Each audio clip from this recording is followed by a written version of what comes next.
namuhla, iphupho elibuzwe ngomunye kwi-comment uthi-ke unokuphupha edakiwe okanye ebona umuntu odakiwe ephusheni.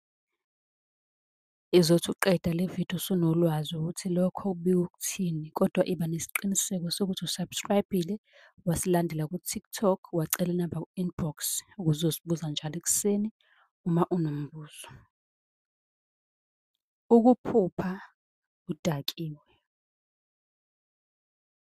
Lelo phupho-ke lisuke libika ukuthi-ke izinkinga zakho ziyakwehlula. Ngokuvamile-ke vele uma umuntu uthola ukuthi uney'nkinga abhekana nazo, abanye abantu baye bathi indlela nabo abakhipha ngayo i-stress ukuthi bedakwe ngoba bagcine bengezwa lutho.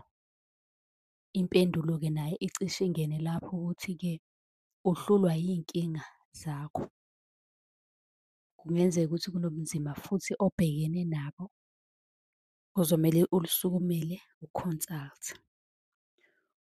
Uma unombuzo-ke uyakwazi ukubuza kwi-comment, usicele inamba ku-inbox yalokhu wena okudingayo. Ngabe imithi, iziwasho okanye ukuhlola sikudlulisele kulabo bantu abazokwazi ukuthi bekusize, sikunikeze inamba yomuntu oseduzane nala wena okhona.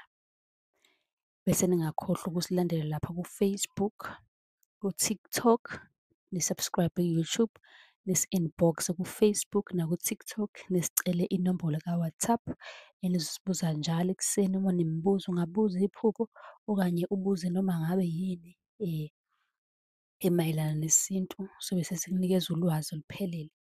Nisale kahle.